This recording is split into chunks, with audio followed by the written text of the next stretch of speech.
जय हिंद दोस्तों, स्वागत है फिर से आप सभी का इस YouTube चैनल पे। तो दोस्तों आज की वीडियो में फिर हम लोग फिजिक्स के कुछ क्वेश्चन के बारे में डिस्कशन करेंगे। इसके पहले वाले वीडियो में हम लगभग 50 क्वेश्चन डिस्कशन कर चुके हैं।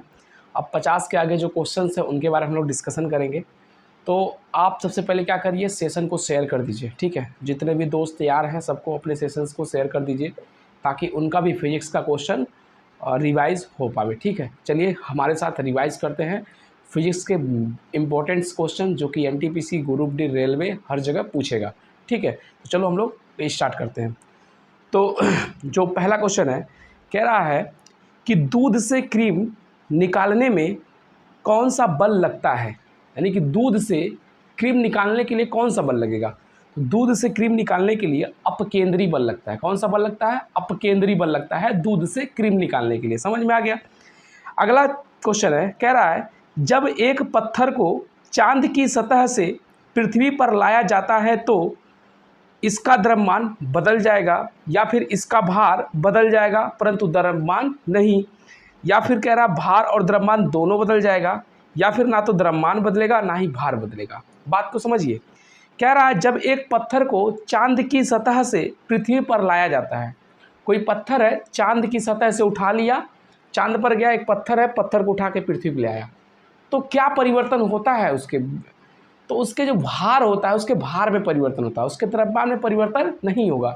अरे एक्चुअल जो मेटल होगा उसकी जो मास होगी वो तो नहीं ना बदलेगा, द्रव्यमान नहीं ना बदलेगा। समझ में आ रहा है? उसके जो ग्रेजुएशनल फोर्स उसमें ऐड हुए वो बदल जाएंगे, जिसके कारण उसका भार जो होता है वो बदल जाएगा। बात समझ में आ गया। तो कोई भी चीज़ अगर चांद से उठा के पृथ्वी पर लेकर आते हैं तो उसके द्रव्यमान में परिवर्तन नहीं होता बल्कि उसके भार में परिवर्तन होता है। या फिर कोई भी चीज़ पृथ्वी से उठा के ले जाएंगे चंद्रमा पे तो किस चीज़ का परिवर्तन होगा? सिर्फ और सिर्फ भार का परिवर्तन होगा, द्रव्यमान का परिवर्तन नहीं होगा। कहीं भी ले जाइएगा भार का परिवर्तन होगा, द्रव्यमान का परिवर्तन नहीं होगा। समझ में आ गया क्वेश्चन? आगे चलो देखते हैं। कह रहा किसी लिफ्ट में बैठे हुए व्यक्ति को अपना भार कब अधिक मालूम पड़ता है। कह रहा है कि किसी लिफ्ट में बैठे हुए व्यक्ति को अपना भार कब अधिक मालूम होता है? जब लिफ्ट त्वरित गति से ऊपर जा रही होती है। समझ में आ रहा है कि नहीं? देखो, कह रहा है कि कोई व्यक्ति को जब लिफ्ट, जो वो लिफ्ट लगा होता है ऊपर नीचे जाने वाला लिफ्ट, हाउ वाला लिफ्ट है, सीढ़ी वाला, ये सन ऊपर नीचे पहुंचाने वाला, उस लिफ्ट की बात हो रहा। कह रहा जब लिफ्ट को जो है, लिफ्ट में अगर कोई व्यक्ति है तो कब किस समय उसको जो है अपना वेट ज़्यादा महसूस होता है?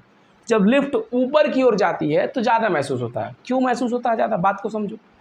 क्योंकि पृथ्वी जो होती है किसी भी चीज़ को अपनी तरफ खींचती है और लिफ्ट जो होता है पृथ्वी के विपरीत दिशा में आपको ले जाता है। पृथ्वी के ग्रेजुएशनल फोर्स के विपरीत दिशा में पृथ्वी आपको अपनी तरफ खींच रही है और लिफ्ट आपको ऊपर की ओर ले जाएगी, तो आपका वेट बढ़ जाता है क्योंकि पृथ्वी आपको अपनी तरफ खींच रही है, तो आपका भार वहाँ पे बढ़ जाएगा। बात समझ में आ गया नहीं? फिर आगे चलो आगे क्वेश्चन देख लेते हैं। कह रहा है एक लिफ्ट में किसी व्यक्ति का प्रत्यक्ष भार वास्तविक भार से कम होता है। जो उसका प्रत्यक्ष भार है वास्तविक भार से क्या होता है? कम होता है जब लिफ्ट त्वरित गति से नीचे आ रही होती है। आप लिफ्ट में ही नहीं ये चीज़ महसूस किए होंगे, कई जगह महसूस किए होंगे। समझ में आ रहा? अभी मैं बताता हूँ कि कहाँ कहाँ पे महसूस किए होंगे आप इस बात को। क्वेश्चन समझिए। क्वेश्चन कह रहा है कि जब कोई व्यक्ति किसी लिफ्ट में बैठा होता है तो कब जो है अपने भार को कम महसूस करता है, जो उसका वेट है उस रियल वेट से कम महसूस करता है अपने वेट को, अपने भार को। जब लिफ्ट नीचे की तरफ आती है तब जो अपने भार को वो कम महसूस करता है। कैसे? क्योंकि पृथ्वी आपको खींच भी रही है अपनी तरफ और उधर ही आप जा भी रहे हो, ठीक है। जैसे एग्जाम्पल समझो कि आप किसी जानवर को जब खींचते हो अपने तरफ और जानवर अपने से विपरीत दिशा में खींचता है, हे जानवर इधर खींचे तू इधर खींचो, तो जांगर लगेगा कि नहीं लगेगा? बल लगेगा, तो आपको अपना वेट ज़्यादा महसूस होगा कि आप गुरुत्वाकर्षण बल आपको नीचे खींच रहा है, आप लिफ्ट आपको ऊपर ले जा रहा है, ज़्यादा लगेगा। और सोचो कि जानवर जिधर इधर तू इधर जानवर को भी खींच रहा हो, जानवर वो इधर भागा रहा, तो जांगर कम लगेगा ना। तो जब जांगर कम लगेगा यानी कि गुरुत्वाकर्षण बल कम लगेगा, गुरुत्वाकर्षण बल कम लगेगा तो आपका भार कम लगेगा। तो जब लिफ्ट से नीचे आते हैं तो भार कम महसूस करते हैं और जब लिफ्ट से ऊपर जाते हैं तो भार ज़्यादा महसूस करते हैं। इस क्वेश्चन को आप दिमाग में बैठा लीजिएगा। समझ में आ गया? अगला क्वेश्चन कह रहा है पृथ्वी के गुरुत्वाकर्षण का कितना भाग चंद्रमा के गुरुत्वाकर्षण से सबसे नज़दीक है? तो बाबू 1/6 भाग, कितना 1/6 भाग। मैं आपको बताया था कि अगर कोई चीज़ मान लो कि यहाँ पे 600 न्यूटन का कोई चीज़ है, 600 न्यूटन या 600 न्यूटन का कोई चीज़ है, या फिर उसका वेट ले लो 600 किलोग्राम, ऊपर ले जाओगे चंद्रमा पे तो 100 किलोग्राम हो जाएगा, क्योंकि वो उसका गुणांक 1/6 होता है। आप इस बात को याद रखिएगा। तो इसका ऑप्शन 1/6 याद रखिएगा। क्या रखेंगे? 1/6। जब भी चंद्रमा के गुरुत्वाकर्षण, पृथ्वी के गुरुत्वाकर्षण का क्वेश्चन आएगा तो विकल्प में अगर 1/6 दिखाई दे रहा है बाबू, तो वही आंसर सही है। समझ में आ गया कि नहीं? नेक्स्ट क्वेश्चन चलो चलते हैं। कह रहा लोलक की कला विधि, लोलक की कला अवधि होता है किस पर निर्भर होता है? लोलक की जो काल अवधि होता है किस पर निर्भर होता है? तो लंबाई के ऊपर निर्भर होता है। जो लोलक की लंबाई होती है उस पर निर्भर होता है उसके काल अवधि का, कि वो कितने टाइम पे ऐसे करेगा। समझ में आ गया कि नहीं? अगर लोलक बड़ा है तो ऐसे ट्वां ट्वां, लोलक छोटा है फटाफट फटाफट फटाफट। बात समझ में आ गया?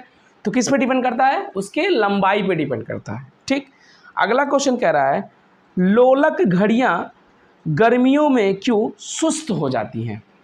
जो लोलक घड़ी होती है गर्मी में क्यों सुस्त हो जाती है, मतलब धीरे आराम से काम करती हैं?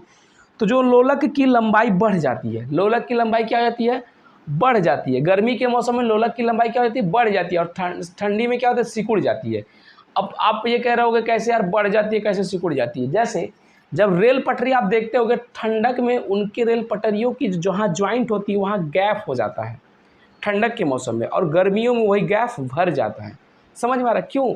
इसीलिए जो वैज्ञानिक जो इंजीनियर्स लोग होते हैं वो जब रेल पटरी बिछाते हैं तो उनके बीच में गैप रखते हैं, ताकि जब गर्मी पड़े, ताकि जब ये इसका तन्यता बढ़े लोहे की, तो आपस में सटे उस गैप को कंप्लीट कर ले, और ठंडक में ये गैप थोड़ा सा हो जाता है।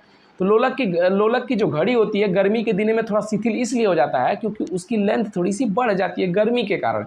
समझ में आ रहा कि नहीं? और ठंडक में वो जो है थोड़ा सा तेज चलने लगती है। क्लियर? आगे चलो चलते हैं। अगला क्वेश्चन कह रहा है कि किसी सरल लोलक की लंबाई 4% बढ़ा दी जाती है तो उसका आवर्तकाल कितना बढ़ेगा? अगर किसी जो है लोलक घड़ी की लंबाई अगर 4% बढ़ा दी जाए तो उसका आवर्तकाल कितना बढ़ जाएगा? तो 2% बढ़ जाएगा। कितना? 2%। जितना परसेंट बढ़ाएगा उसका हाफ परसेंटेज बढ़ जाएगा, तो 2% इसका राइट आंसर होगा। समझ में आ गया? अगला क्वेश्चन कह रहा है पार्श्व विकृति और अनुदैर्ध्य विकृति के अनुपात को कहते हैं। तो जो पार्श्व विकृति और अनुदैर्ध्य विकृति के अनुपात को पवासो कहते हैं। क्या कहते हैं? पवासो अनुपात कहते हैं। क्या कहते हैं? पवासो अनुपात। याद रखिएगा कि जो पार्श्व विकृति और अनुदैर्ध्य विकृति के अनुपात को पवासो अनुपात कहते हैं। अगला क्वेश्चन कहता है वर्षा की बूंदें गोलाकार होती हैं। क्यों वर्षा की बूंदें क्यों गोलाकार होती हैं? बात को समझिएगा। क्योंकि जो होती है सतही तनाव के कारण, उसका जो पृष्ठ होता है ना, पृष्ठ तनाव के कारण, जिसको कहते हैं सतही तनाव या पृष्ठ तनाव के कारण। दिमाग में रखिएगा कि वर्षा की बूंदें गोल क्यों होती है, आंसू की बूंदें गोल क्यों होती हैं। समझ में आ गया? वो पृष्ठ तनाव के कारण। किसके कारण? पृष्ठ तनाव। उसका जो पृष्ठ तनाव होता है उसी के कारण वो क्या होती हैं? गोल हो जाती हैं। हमको जहाँ तक कि लगता है कि पृथ्वी गोल क्यों है, पृष्ठ तनाव और गुरुत्वाकर्षण के कारण ही पृथ्वी गोल है। आई थिंक ऐसा कुछ हो सकता है माजरा। समझ में आ गया कि नहीं? तो आप याद रखिएगा कि वर्षा की बूंदें गोल क्यों होती हैं? पृष्ठ तनाव के कारण। आंखों से आंसू कम निकलती हैं जब तनाव बढ़ता है, पृष्ठ तनाव जब बढ़ता है, दिमाग की तनाव जब बढ़ती है। ट्रिक है याद करने का। समझ में आ गया कि नहीं? तो वर्षा की बूंदें गोल क्यों होती हैं? पृष्ठ तनाव के कारण होती हैं। आगे क्वेश्चन देखो क्या लिखा है। कह रहा तेल दीप की बत्ती में, जो तेल दीप की जो बत्ती होती है, तेल दीप के बत्ती में तेल जो होता है ऊपर उठता रहता है। जो तेल ढेबरी होता है जिसको दीपक कहते हैं, उसमें जो है बत्ती लगा देते हैं तो तेल धीरे धीरे ऊपर उठता रहता है। कैसे उठता है? ये जो कोशिका की जो क्रिया होती है ना, उसी के कारण जो है तेल धीरे धीरे ऊपर उठता है। देखो कैसे। आप लोग जब लोहे के किसी एक छड़ को, लोहे के किसी एक हिस्से को, मान लो कि लोहा है, इसके एक सिरे को जब आप गर्म करते हो धीरे धीरे धीरे धीरे सिरा ये पूरा गर्म हो जाता है। ठीक इसी प्रकार जब बत्ती का एक सिरा तेल में डूबा होता है तो ये कोशिका इसको भिगाएगी, ये कोशिका इसको भिगाएगी, ये कोशिका इसको भिगाएगी, ये कोशिका इसको भिगाएगी, धीरे धीरे धीरे धीरे ये क्या करती हैं, ऊपर तक आ जाती हैं और वहाँ जलने लगती हैं। बात समझ में आ गया कि नहीं? तो तेल की बत्ती जो है ऊपर पहुँचाती है कोशिकाओं के द्वारा। क्लियर सबको? नेक्स्ट क्वेश्चन कह रहा सान्यता की इकाई है, तो सान्यता की इकाई सबको पता है क्या होता है, पवाइज होता है। क्या होता है? पवाइज। सान्यता की इकाई पवाइज होता है। ठीक, अगला क्वेश्चन उत्प्लावनकता से संबंधित वैज्ञानिक है, तो उत्प्लावनकता से संबंधित वैज्ञानिक कौन थे? आर्किमिडीज थे। सबको पता है ये क्वेश्चन, ठीक है, याद रखिएगा। महान वैज्ञानिक आर्किमिडीज किससे संबंधित थे, किस देश से? तो वो ग्रीस के रहने वाले थे। कहाँ से? ग्रीस से रहने वाले थे। फिर अगला क्वेश्चन कहता है ध्वनि तरंगों की प्रकृति होती है अनुदैर्ध्य प्रकृति होती है। कैसी होती है? अनुदैर्ध्य प्रकृति होती है। ध्वनि तरंगों की प्रकृति अनुदैर्ध्य होती है। समझ में आ गया कि ना? ऐसे अनुदैर्ध्य तरंग। ठीक, अगला फिर कह रहा है अपने उड़ान पथ में अवरोधकों की पहचान के लिए चमगादड़ निम्नलिखित तरंगों में से कौन से तरंगों का उपयोग करता है? मतलब कि चमगादड़ जो होता है दिन में देख नहीं पाता है, पहली बात तो वो जो उड़ान करता, चमगादड़ जब उड़ता है तो उसके रास्ते में कोई चीज़ है, इस चीज़ को जानकारी के लिए वो कौन से तरंग का यूज करता है? तो जो होता है पराश्रय तरंग जो होता है उसका यूज वो करता है। पराश्रय तरंग का, किसका? प्राश्रय तरंग का वो यूज करता है चमगादड़। दिमाग में बैठा लीजिएगा कौन सा तरंग? प्राश्रय तरंगों का प्रयोग करके वो जान जाता है कि हमारे रास्ते में कोई है, तो अपने रास्ते को फट दे वो चेंज कर लेता है। समझ में आ गया? नेक्स्ट क्वेश्चन प्राश्रय वे ध्वनियाँ हैं जिनकी आवृत्ति होती है, यानी कि प्राश्रय की आवृत्ति कितनी होती है? जो प्राश्रय की आवृत्ति होती है बाबू वो 20,000 हर्ट्ज से होती है। कितनी होती है? 20,000 हर्ट्ज से होती है जो है प्राश्रय की ध्वनियों की आवृत्ति। समझ में आ गया? आगे लिखा है ध्वनि तरंगे हैं। ध्वनि तरंगे कैसे होती हैं? तो ध्वनि तरंगे ना तो तिर्यक होती है ना कुछ होती है, ध्वनि तरंगे लंबवत चलती हैं। कैसी चलती हैं? लंबवत चलती हैं, तिरछा उर्छा नहीं चलती, ध्वनि तरंगे लंबवत चलती हैं। तो अपने दिमाग में बैठा लीजिएगा तो ध्वनि तरंगे लंबवत होती हैं। फिर कह रहा है श्राय परिसर में ध्वनि तरंगों की आवृत्ति क्या होती है? तो श्राय परिसर में ध्वनि तरंगों की आवृत्ति जो होती है 20 हर्ट्ज से लगा करके 20,000 हर्ट्ज तक होती है।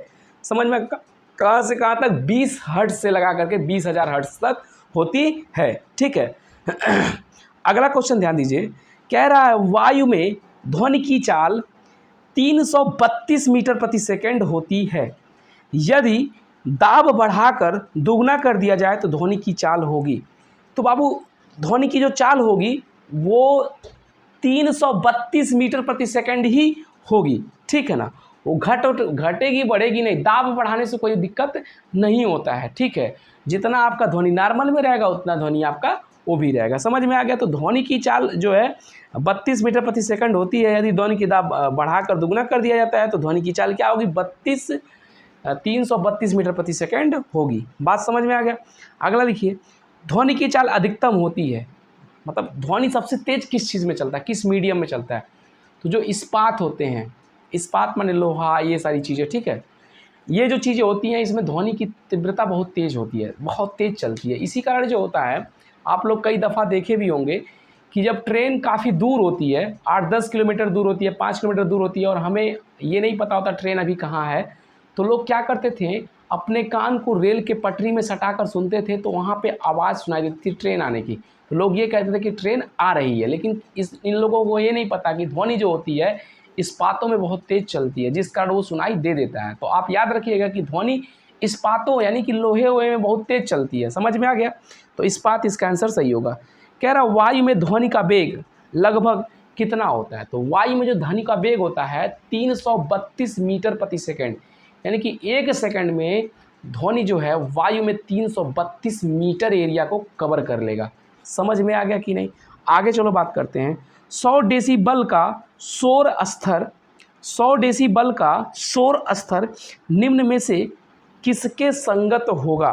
तो बाबू जो है किसी मशीन की दुकान से आने वाला शोरगुल क्या होता है? किसी मशीन के दुकान से आने वाला शोरगुल 100 डेसिबल का शोर स्तर कितना हो सकता है? तो देखो हम आपको बताएं, जो ट्रैक्टर की आवाज़ होती है और जो वो पानी वाले इंजन की आवाज़ होती है वो 90 डेसिबल होता है। कितना होता है? 90 डेसिबल। तो जो अधिकतम कह रहा है कि 100 डेसिबल शोर जो होता है, शोर का स्तर कितना हो सकता है? तो जो होता है 100 डेसिबल। अब जो है आप दिमाग में बैठा लो कि अगर ट्रैक्टर की जो आवाज़ होती है या पानी चलने वाली इंजन की जो आवाज़ होती है उससे थोड़ा सा अधिक जो आवाज़ होगा वो 100 डेसिबल के बराबर होगा। सिंपल सी बात है। तो आप इस बात को याद रखिएगा। तो इसमें क्या कह रहा है कि कोई मशीनरी दुकान है तो वहाँ से जो आवाज़ निकलती है लगभग 100 डेसिबल के बराबर होती है। तो आप याद रखिएगा कि जो इंजन वगैरह होता है, जनरेटर वगैरह होता है ना, उसकी आवाज़ जो है 90 डेसिबल के आसपास होती है। तो उससे आप तुलना कर सकते हैं कि 100 डेसिबल वहाँ तक से हो सकता है। समझ में आ गया कि नहीं। फिर कह रहा है यदि सितार व बांसुरी पर एक ही स्वर बजाया जाए, मतलब चाहे सितार और बांसुरी दोनों पे एक ही स्वर बजाया जाए तो उसमें उत्पन्न ध्वनि का भेद निम्नलिखित में अंतर के कारण क्रिया किया जा सकता है। मतलब कह रहा है कि यदि सितार और बांसुरी पर एक स्वर बजाया जाए तो उनके ध्वनि में मतलब अंतर बताने का क्या कारण हो सकता है। तो उनके ध्वनि का जो अंतर होगा केवल ध्वनि गुणवत्ता, बांसुरी की गुणवत्ता कुछ अलग होगी, सितार की गुणवत्ता कुछ अलग होगी, जिससे हम उनमें उनके ध्वनियों में क्या निकाल सकते हैं, डिफरेंस निकाल सकते हैं। तो इसका आंसर हो जाएगा केवल ध्वनि गुणवत्ता। आंसर दिया है त्वरण प्रबलता और गुणवत्ता नहीं, केवल त्वरण प्रबलता गलत, केवल ध्वनि प्रबलता गलत। तो केवल ध्वनि गुणवत्ता से ही हम लोग पता कर सकते हैं। आवाज़ तेज मध्यम से नहीं पहचान सकते हैं, ध्वनि की गुणवत्ता से जान सकते हैं कि ये बांसुरी की आवाज़ है और ये सितार की आवाज़ है। समझ में आ गया कि नहीं। चलो अब आगे हम लोग क्वेश्चन को सॉल्व करते हैं। अगला क्वेश्चन कह रहा है कि एक जेट विमान 23 मैच के वेग से एक जो जेट विमान 23 मैच के वेग से हवा में उड़ रहा है। जब ध्वनि का वेग 332 मीटर प्रति सेकंड है तो वायुयान की चाल कितनी है। ठीक है, तो वायुयान की चाल कितनी होगी। तो जो वायुयान की चाल होगी बाबू वो हो जाएगी 664 मीटर प्रति सेकंड। ठीक दुगना हो जाती है। कितना हो जाती है, ठीक दुगना हो जाती है। जितना मैच होता है उतना का गुणा कर दो और उसकी वैल्यू आ जाएगी। समझ में आ गया कि नहीं। यानी कि हवा में जो ध्वनि की चाल होती है उसमें जो है जितना मैच होता है उसका गुणा कर दो, उसके बाद से जो आंसर आ जाएगा। तो 664 मीटर प्रति सेकंड इसका आंसर सही होगा। कह रहा है डेसिबल का इकाई प्रयोग किया जाता है। तो आप सभी को पता है डेसिबल जो है ध्वनि की तीव्रता के लिए प्रयोग किया जाता है। ध्वनि की तीव्रता को मापने के लिए डेसिबल इकाई का प्रयोग करते हैं, सबको पता है। आगे देखिए कह रहा है ध्वनि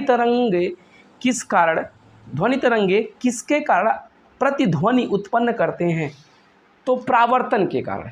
आप लोग को पता होगा कि प्रतिध्वनि मतलब कोई चीज़ पीटते हैं जब खट तो ऐसा लगता है कौन वहारो पीट रहा है, इसी को कहते हैं प्रतिध्वनि। और ये किस कारण होता है, ये प्रावर्तन के कारण होता है, रिफ्लेक्शन के कारण होता है। बात समझ में आ गया। प्रकाश रिफ्लेक्शन आप लोगों ने पढ़ा होगा कि जब कोई प्रकाश जाती है टकरा के फिर वापस आ जाती है, तो उसी प्रकार ध्वनि जब जाती है टकराती है फिर वापस आ जाती है। समझ में आ गया। तो इस चीज़ को भी आप दिमाग में बैठा लीजिएगा।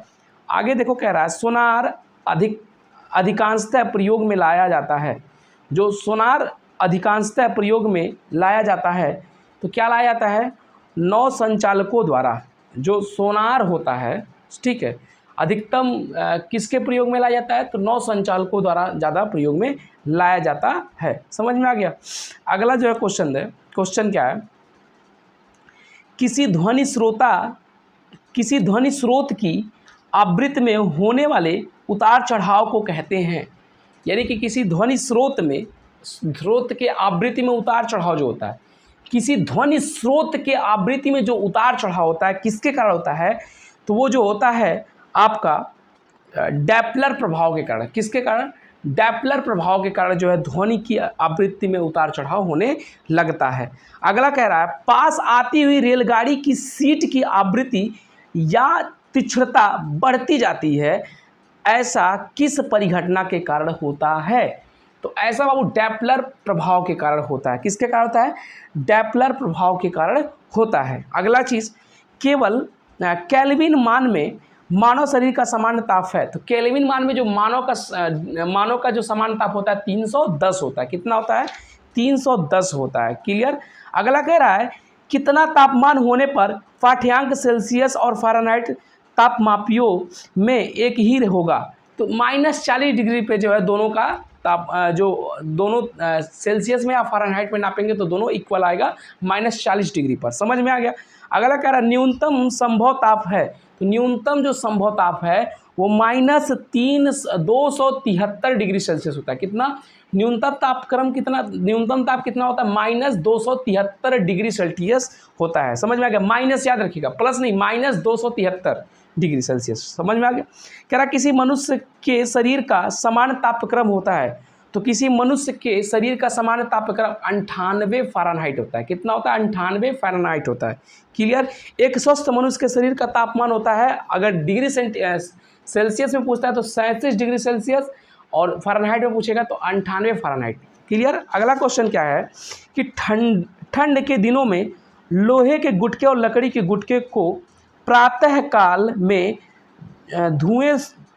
छुए तो लोहे का गुटका ज़्यादा ठंडा लगता है। क्यों? कह रहा है ठंड के दिनों में लोहे के गुटके और लकड़ी के गुटके को प्रातः काल में छुए तो लोहे का गुटका ज़्यादा ठंडा लगता है। क्यों? मतलब कि अगर आपके पास लकड़ी है और लोहा है, दोनों को ठंड के मौसम में बाहर रख दिया जाए और जब सुबह होती है तो छुएंगे दोनों को, तो सबसे ज़्यादा ठंड कौन लगता है? लोहा लगता है। क्यों मतलब लोहा इतना ठंड लगता है?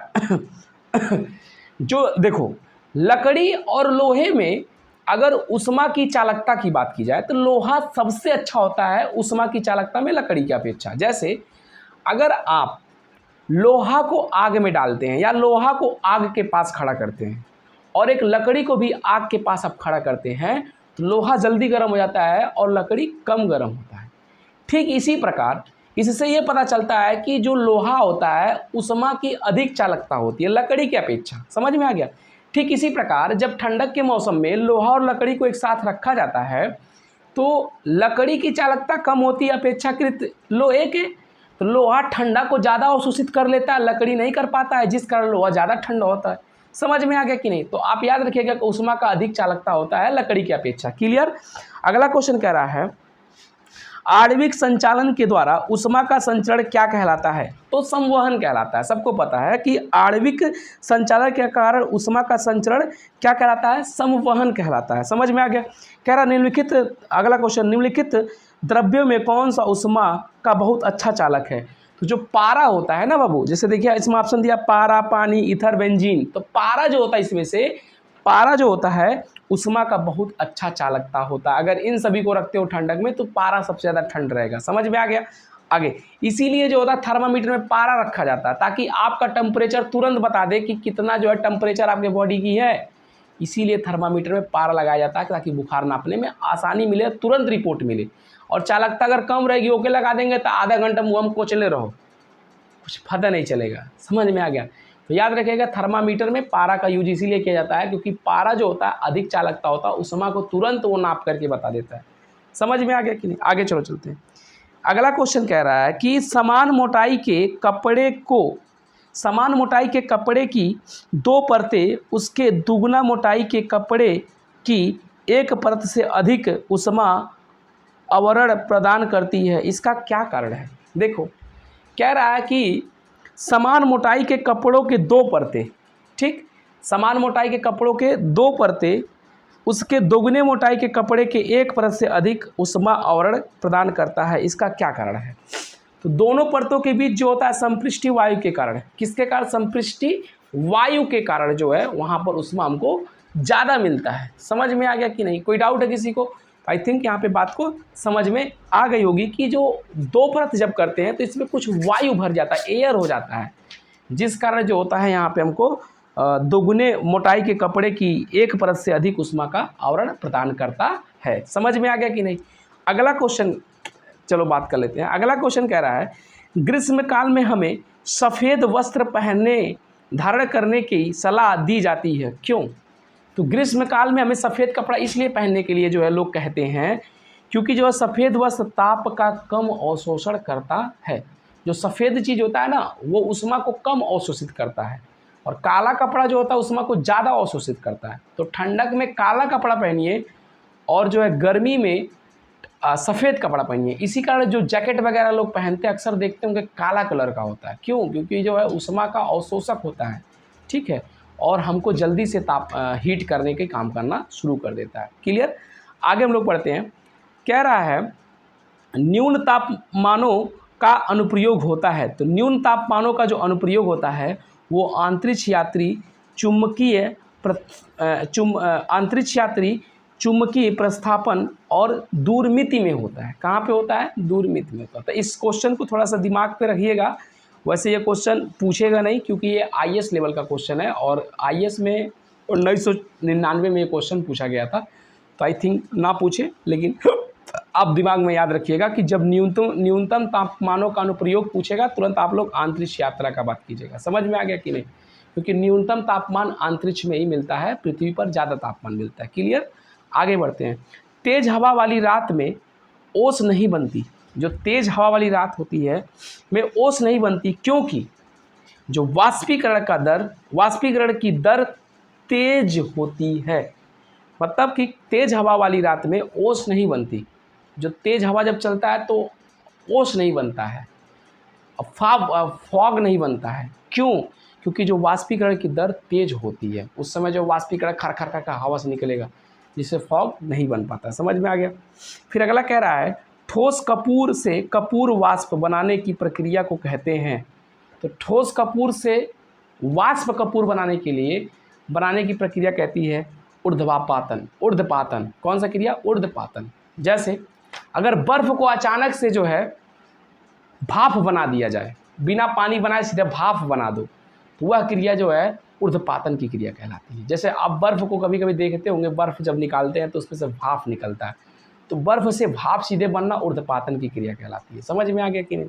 आगे देखो, मनुष्य आर्द्रता से परेशानी महसूस करता है, इसका निम्न में से उपयुक्त कारण क्या होगा? मतलब कि जो मनुष्य होता है आर्द्रता से ज़्यादा परेशानी महसूस करता है। क्यों? क्योंकि पसीना का आर्द्रता के कारण वाष्पित नहीं होता है। जब आर्द्रता ज़्यादा हो जाती है ना, ठंड ज़्यादा हो जाता है, तो फिर उसके बाद से जो है यहाँ पे आर्द्रता के कारण जो है पसीना नहीं निकल पाता, जिससे बस मनुष्य ज़्यादा परेशान हो जाता है, तो वाष्पीकरण उसका नहीं होता है इस कारण। ठीक है। अगला कह रहा है किसी द्रव्य का उसके क्वथनांक से पूर्व उसके भाप में बदलने की प्रक्रिया को क्या कहते हैं? तो किसी द्रव्य का उसके क्वथनांक से पूर्व उसके भाप में बदलने की प्रक्रिया को क्या कहते हैं? तो वाष्पीकरण कहते हैं। मतलब कि किसी द्रव्य का उसके क्वथनांक से पूर्व उसके भाप में बदलना, क्वथनांक से पूर्व उसको भाप में बदलने की क्रिया क्या कहलाती है? वाष्पीकरण कहलाती है। समझ में आ गया? पहाड़ों पर पानी निम्नलिखित तापमान पर उबलने लगता है। तो आपको कल ही बताया था कि 100 डिग्री सेल्सियस से कम ही जो है पहाड़ों पर पानी जो आपका गर्म होने लगता है। अगला कह रहा है भाप से हाथ का अधिक जलता है। भाप से हाथ अधिक जलता है अपेक्षाकृत उबलते हुए जल से। मतलब कि उबलता हुआ जल है तो उसमें हाथ डालोगे उतना नहीं जलोगे जितना भाप से जल जाते हो। क्यों ऐसा होता है?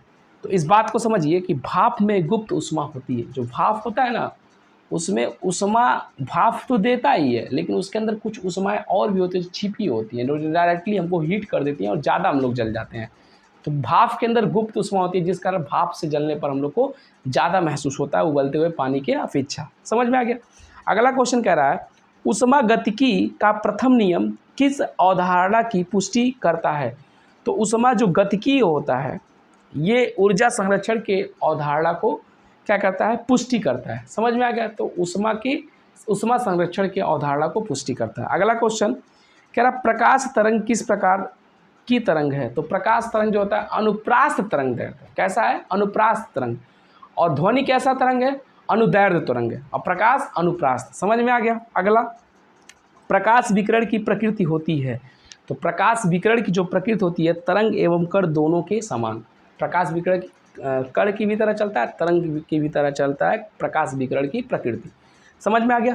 तो बाबू आपका ये टोटल 100 क्वेश्चंस मैंने करवा दिया और आई होप आपको ये सेशन भी पसंद आया होगा। और मैंने कहा था कि इस सेशन को अपने दोस्तों के साथ शेयर करो, क्योंकि अगर मैं आपकी भलाई अपनी भलाई के लिए मैं वीडियो मेहनत करके बना रहा हूँ, तो आपका ये एक छोटा सा कर्तव्य है कि यार किसी के साथ इसको शेयर करो, ताकि वो भी अपना रिवीज़न करे और जो है एग्ज़ाम में बैठे तो एग्ज़ाम में यहाँ से आया क्वेश्चन उसका ना छूटे।